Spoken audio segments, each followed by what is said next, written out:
La historia está llena de muchos textos que la describen, pero ¿qué pasaría si encontráramos algunos textos que cambiarían totalmente lo que conocemos de toda nuestra humanidad? Quédate a ver el siguiente video porque conoceremos un top 10 de algunos textos que cambiarían la historia de todo lo que hoy conocemos y unos que ya la cambiaron. El número 1 va en contra de hasta una religión.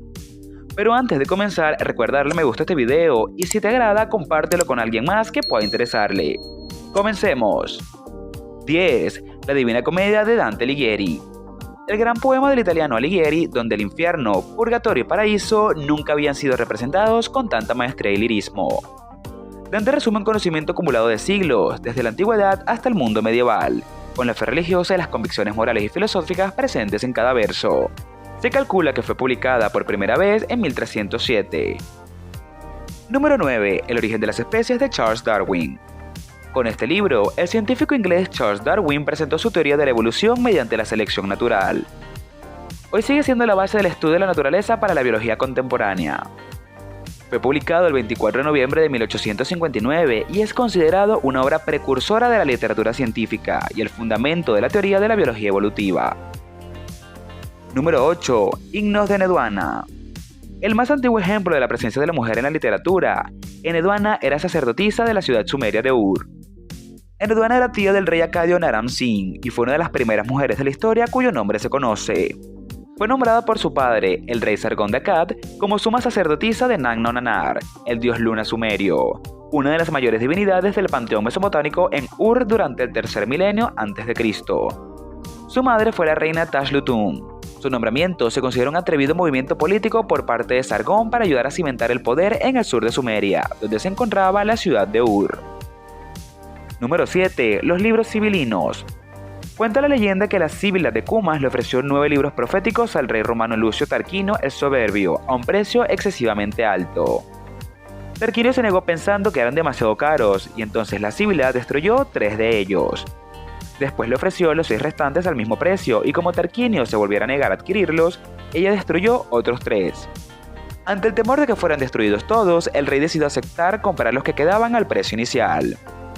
Los 3 libros, escritos en griego sobre hoja de palmera, conocidos como libros sibilinos, fueron guardados en el templo de Júpiter, en la ciudad de Roma, y eran consultados en situaciones muy especiales, en momentos de crisis, para comprobar si existía alguna profecía. En el año 83 a.C., los libros sibilinos originales fueron destruidos por el fuego. Fueron reemplazados por una copia, que también fue destruida en el año 405 por el general romano Estilicón, que temía que pudieran ser utilizados los libros en su contra. Número 6. Los poemas de Safo. En el siglo VI a.C., Safo de Mitilene compuso 10.000 líneas de poesía, con las que se podrían haber llenado 9 volúmenes. Gracias a la resonancia de esta producción, Safo entró en el canon de los 9 poetas líricos mélicos y recibió el título de la 10ª musa. Y es que su poesía sirvió de inspiración directa a grandísimos poetas como Catulo y Horacio. Sin embargo, la mayor parte de su obra se ha perdido y casi todos sus poemas nos han llegado en forma fragmentaria, por vía indirecta, gracias al testimonio de otros autores que los mencionan. A partir de la época alejandrina se intentó conservar su obra y descubrir nuevas partes, pero hoy en día apenas se conocen 70 versos completos. En 2004 fueron hallados nuevos fragmentos que amplían y mejoran su obra. Número 5. La Quileida de Esquilo. De la producción total de Esquilo solo sobreviven 8 obras, y en una de ellas la autoría es cuestionable. Se calcula que unas 80 obras se han perdido a lo largo de la historia. La Quileida sería una de ellas, o más bien 3, porque se trataba de una trilogía al estilo de la Orestiada, de la que solo quedan algunos fragmentos, pero cuyo argumento general se puede reconstruir con razonable certeza. Compuesta por 3 obras, los Mirmidones, las Nereidas y los Frigios. Estas obras narrarían la historia de Aquiles en Troya, en una versión comparable a la trama de los últimos 2 tercios de la Ilíada. Lo que se ha salvado sería la siguiente cantidad de versos: 154 de los Mirmidones, 7 de las Nereidas y 21 de los Frigios. Número 4. Los códices mayas. Los mayas desarrollaron su propia variante del papel, hecho con cortezas, en una época relativamente temprana, al menos desde inicios del siglo V. De los quizá miles de libros que se escribieron registrando la historia, cultura y la religión maya, solo han sobrevivido 4 códices hasta nuestros días. el de Dresde, el de Madrid, el de París y el de Grolier. Casi todos fueron destruidos por conquistadores y misioneros durante el siglo XVI. Cuando se descubrió su destrucción, Fray Bartolomé de las Casas se lamentó de la pérdida con estas palabras: estos libros fueron vistos por nuestros clérigos, y yo aún pude ver restos quemados por los monjes aparentemente, porque ellos pensaron que podrían dañar a los indígenas en materia de religión, ya que se encontraban al inicio de su conversión. Los últimos en ser destruidos fueron los de Tayasal, Guatemala, la última ciudad de América en ser conquistada en 1697. Número 3. Código de Urukagina. Se considera el primer código jurídico de la historia del hombre. Su propósito era combatir la corrupción de la ciudad sumeria de Lagash e imponer leyes que contemplaban derechos humanos.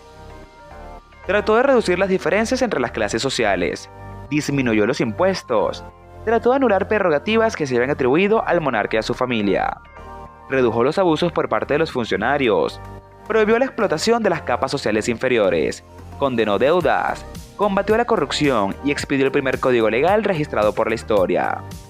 Aunque aún no se conoce su texto, se sabe por referencias y citas encontradas que el Código de Urukagina concedía extensión de impuestos a los huérfanos y viudas, obligaba a la ciudad a pagar los gastos de los funerales, decretaba que los ricos debían pagar con plata sus compras a los pobres y prohibían obligarlos a vender.